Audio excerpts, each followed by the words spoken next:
बहुजन समाजाक खास करून ओबीसी समाजाक एक भ्रम असा.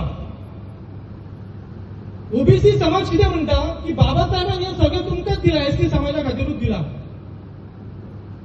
बाबासाहेबान हे रिझर्वेशन तुमकां दिला आणि तुमकां रिझर्वेशनातून खूप बेनिफिट मेळटा. त्या ओबीसी समाजाक म्हाका सांगपाक जाय की बाबासाहेबान खाली एसटी समाजा खातीर किंवा एसटी समाजा खातीर तितलेंच करूं ना, बाबासाहेबान ह्या देशाच्या समाजा खातीर, देशाच्या लोकां खातीर केलें. आणि आर्टिकल 340 भारतीय संविधानाचे जर आर्टिकल 340 जर तुम्ही पळयलें, त्या 340 पहिल्या आर्टिकलान बाबासाहेब कितें म्हणटा की ओबीसी समाजाक 52% रिझर्वेशन दिवपाक जाय.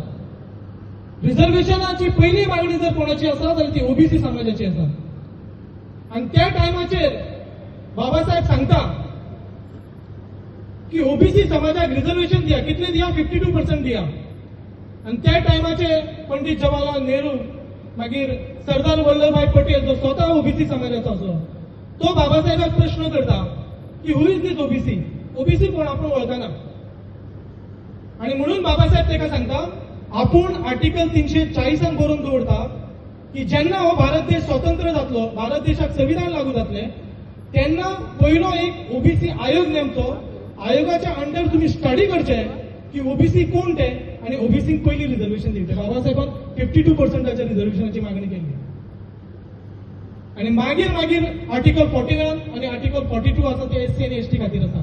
पहिलो बाबासाहेबान अधिकार रिझर्वेशनाचो दिला तो तुमच्या खातीर दिला. त्या टायमार तुमच्याच लोकांनी, ओबीसीच लोकांनी तो नाकारलो. आणि कोण ओबीसी का म्हणून बाबासाहेबाक त्या टायमाचेर प्रश्न केलो.